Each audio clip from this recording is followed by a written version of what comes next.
12 ও 13 April 2 দিনব্যাপী ভ্রাম্যমাণ consulate সেবা শেষ পর্যন্ত 3 দিনে সম্পন্ন হয়েছে। আমাদের নিজস্ব প্রতিবেদক শাহিল আহমেদ জানান, সকাল 10টা থেকে বিকেল 4টা পর্যন্ত 6 ঘন্টার সেবা গ্রহণের ক্যাম্পটি হাজারো প্রবাসীদের ভিড়ের কারণে সকাল 8টা থেকে মধ্যরাত পর্যন্ত প্রতিদিন প্রায় 16 ঘন্টায় দেওয়া হয়। তবুও অনেক সেবা প্রার্থীর দীর্ঘ লাইনে হিমশিম খেতে হয়েছে আয়োজকদের। সোমবার শেষ দিন মধ্যরাতে প্রেস ব্রিফিংয়ে 3 দিনের কনসুলেট সার্ভিস 1190টি এনভিআর, 638টি ই পাসপোর্ট ও 32টি পাওয়ার অব অ্যাটর্নি সম্পন্ন হয়েছে বলে নিশ্চিত করেছেন আয়োজকরা।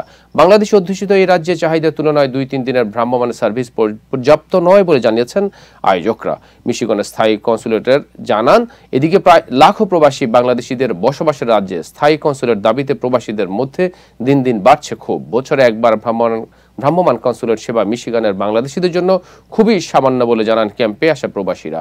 সেবা প্রত্যাশী সকলের একটাই দাবি, মিশিগানের স্থায়ী consulate service. Bangladesh society of মিশিগানের আয়োজনে এবারের ভ্রাম্যমাণ ক্যাম্পে দীর্ঘ লাইনে দাঁড়িয়ে থাকা অনেকে স্থায়ী কনসুলেট না থাকায় ক্ষোভ প্রকাশ করতে দেখা যায়। শনিবার সকাল 6টা থেকে লাইনে দাঁড়িয়ে প্রায় 1,500 প্রবাসী no visa required e passport power of attorney করতে ভ্রাম্যমাণ এই ক্যাম্পে ভিড় জমায়। রবি ও সোমবার জমা নেওয়া ই পাসপোর্ট আবেদন শেষ করতে মধ্যরাত পর্যন্ত কাজ করেছেন ওয়াশিংটন থেকে আসা দূতাবাস কর্মকর্তারা।